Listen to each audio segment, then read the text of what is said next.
Depuis 1988, TLT apporte son soutien aux artistes régionaux, petits et gros, ceux qui en tout cas n'ont que rarement accès aux médias nationaux. Malgré les échéances fatales pour notre chaîne, nous continuerons jusqu'au bout.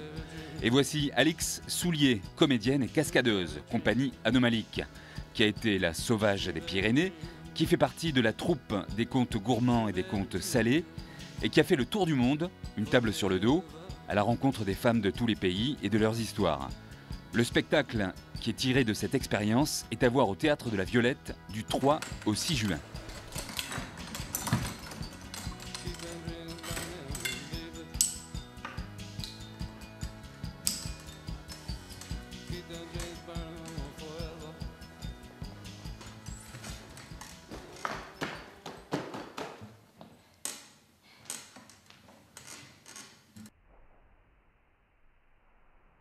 Bonjour, quelle drôle d'intro, Alix. Est-ce qu'on peut replacer ces images? C'était dans un appartement il y a quelque temps déjà? C'était quand? C'était en 2010. Oui. Depuis, le travail a sans doute évolué. C'est plus du tout la même chose, Oui. puisqu'il y a eu un voyage entre. Donc non, c'est plus du tout la même chose. Un voyage de plusieurs mois à travers le monde. Dans quel pays avez-vous traversé et pourquoi faire pour rencontrer qui? Alors, c'est ce que raconte le spectacle, justement. C'est un voyage qui partait simplement dans l'idée d'écrire un spectacle sur les femmes, avec beaucoup d'idées et quelque part rien de précis. Et finalement, c'est la rencontre de 400 femmes et à travers 19 pays. Je parle des femmes avant parce que les pays, en fait, ce n'était pas l'objectif principal. Sur plusieurs continents, de toute façon. Oui. Europe de l'Est, Asie et Amérique latine. Amérique latine, en passant par l'Australie. 400 femmes, vous avez recueilli 400 histoires? Pas vraiment, des sensations, des observations, des témoignages, oui, un peu sous toute forme en fait. Voilà. Vous aviez ce meuble avec vous, sur le dos? Classique. Un véritable meuble, c'est une table qui était façonnée de façon à ce que vous puissiez la transporter et l'utiliser sur scène, enfin sur scène. Oui, parce qu'en fait ça servait à être transporté. C'était pas le but principal, mais c'était aussi pour faire des ateliers avec des groupes de femmes. Donc il y avait des ateliers avec des femmes, pas du tout du spectacle, des femmes de partout. Comme on va le voir d'ailleurs, par exemple, avec ces images tirées d'une télévision au Laos. Voilà. Oui. Et après, on faisait des petites restitutions d'ateliers avec des extraits de mon spectacle en construction et de leur travail à elles. Voilà. Donc il fallait donner la parole à des femmes qui ne l'ont pas, ou qui l'ont différemment? Différemment, on va dire comme ça, parce que c'était l'occasion aussi pour elles de prendre ce temps-là, parce que souvent c'est des pays où peut-être il y a la parole, mais elle n'est pas donnée. Ça veut dire que la condition féminine n'est pas égale partout sur la planète? Ouais. Par exemple, au Laos, ces femmes, vous les avez trouvées où? Alors, les femmes du Laos, c'est des femmes, toutes ces jeunes femmes là. Il y en a une partie, c'est des danseuses du conservatoire, donc je pense bonne famille. Et l'autre partie, tout l'opposé, c'est des jeunes femmes qui ont été tout de suite, dès leur arrivée dans les grandes villes, utilisées comme esclaves sexuelles, donc réinsérées dans des centres. Et c'est un groupe de femmes de ces centres-là qui ont participé à l'atelier. Donc beaucoup de travail sur plusieurs années pour aboutir à un spectacle. Quel est ce démon qui vous possède? Vous êtes une artiste? Oui, l'acharnement, vous voulez dire? L'acharnement, c'est surtout, non, je crois qu'il y a surtout cet engagement que j'ai pris par rapport à elle. Et je pense que si elle n'avait pas été là, j'aurais lâché depuis longtemps, parce que c'est vraiment une entreprise que de monter un solo, en fait. De longue haleine. Voilà. Mais elles attendent quelque chose encore, toutes celles que vous avez rencontrées le long de votre voyage? J'ai des gens qui me contactent quand ils partent dans ces pays-là pour savoir à qui s'adresser, qui aller voir. Donc j'envoie souvent des messages par des amis et elles attendent. Et elles me reprochent par la parole de mes amis de ne pas avoir donné encore de nouvelles. On va voir quelques images encore d'une étape de travail. C'était à la Grainerie, la fabrique des arts du cirque Cise à Balma. Vous étiez au travail avec un regard extérieur parce que vous n'avez pas fait ça tout le temps toute seule. Non, justement, j'ai fait ça avec beaucoup de gens, beaucoup de regards, suivant les étapes de l'avancée du travail. Là, je suis avec Claire Heggen du Théâtre du Mouvement. Donc, on a travaillé à une étape de recherche sur le corps, sur ce que racontait le corps, sur ce que chaque femme pouvait raconter. Et je l'ai retrouvé encore plus tard, récemment en fait. Voilà. Est-ce que c'est du théâtre, de la pantomime, du cirque, des acrobaties? C'est passé par tout ça. Et le résultat, au final, je suis revenue à des choses qui me sont plus naturelles, c'est-à-dire le théâtre. Oui. Donc on est plus revenu dans le texte, voilà, en gardant encore la présence du corps, mais on est revenu dans une écriture de carnet de voyage. C'est-à-dire que vous avez utilisé la parole des femmes que vous avez recueillies pour écrire quelque chose? Voilà, il y a le récit de cette voyageuse qui part et il y a tout ce qui vient se greffer autour, c'est-à-dire comment elle va recevoir, suivant dans l'état dans lequel elle est, comment elle va recevoir l'histoire de toutes ces femmes. Des histoires douloureuses parfois? Des histoires, oui, assez surprenantes de la part de femmes extrêmement lumineuses, extrêmement positives.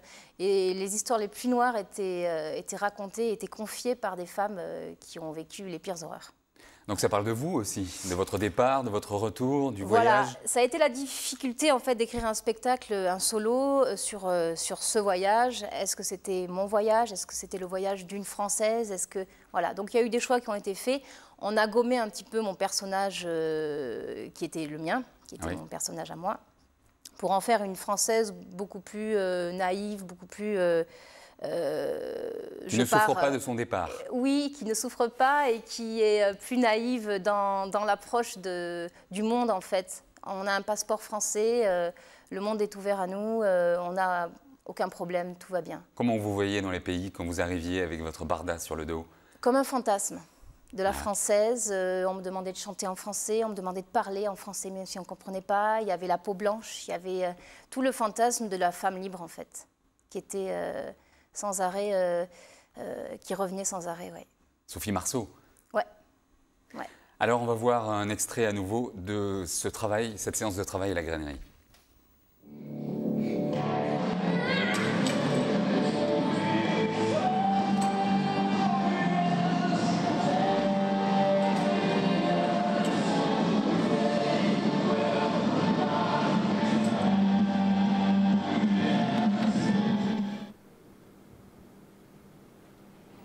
Est-ce que vous avez gardé ce moment intense, voire violent? Oui, c'est la scène qui reste, je pense, de toutes les scènes qui étaient au départ dans la recherche, dans les premières recherches. Oui. Ça raconte quoi?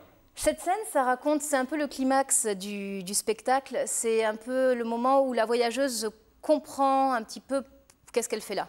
C'est-à-dire qu'il y a une lassitude dans le voyage, on va le voir, il y a une fatigue, un dégoût, un désintérêt, il y a plein de choses comme ça qui sont de l'ordre du souhait du retour. Et le pourquoi elle est là. Et c'est à ce moment-là, en fait, qu'elle se prend une grosse claque. Elle réalise pourquoi elle est là.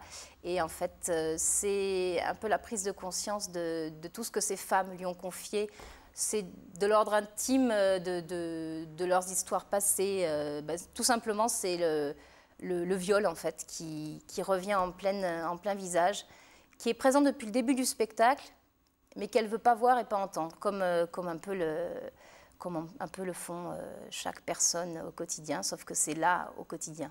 Voilà. C'était lourd à porter, votre barda, mais c'est peut-être lourd à porter encore, toute cette parole et ces pensées?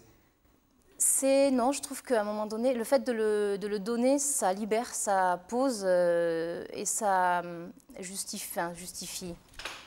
Pas auprès de l'opinion publique, mais en tout cas par rapport à la rencontre qui a eu lieu avec ces femmes. Ouais. Nous allons voir maintenant des photos récentes de Régis Lepage. À quoi sert la table dans le spectacle? La table, comme dirait Claire Hegen, et elle a réussi à me faire sortir ça, ça représente un peu un gueuloir. C'est un peu la mini-scène, la boîte où tout se passe en fait. C'est un peu le titre à table. À table, on se met à table, elles se mettent à table, on met tout sur le plateau. Il y a aussi un côté gourmandise ou la relation difficile ou facile qu'on a avec la nourriture. C'est tout ça. La nourriture le désir peut-être. Ouais, il y a tout. En fait, c'est la femme. C'est ce que disait une Moldave quand elle a fait une comparaison. Elle m'a parlé tout de suite. J'avais un questionnaire, hein, donc toutes les femmes ont eu le même questionnaire. Et quand j'arrive à la comparaison entre la femme et la table, une femme en Moldavie m'a dit: la femme, c'est comme une table. Elle Elle est le centre de la maison, elle reçoit toutes les émotions de la maison, elle est la vie de la maison en fait. C'est le point central et elle porte, elle reçoit. Donc c'est vraiment, ça va des engueulades à tout, quoi. À la bouffe, à la famille, à la... Voilà. Parfois, vous retournez la table, vous démontez la table aussi. Ouais. Elle est dans tous les états. Donc voilà. Les pieds sont très importants, la fabrication aussi sans doute. La fabrication, oui. Ça... Vous avez un luthier, entre guillemets, puisque c'est votre instrument, cette table. J'ai un papa, j'ai des amis qui savent souder, puisque je crois que c'est la seule chose que je ne sais pas faire, c'est souder. Alors vous donnez votre spectacle au Théâtre de la Violette cette semaine, du 3 au 6 juin.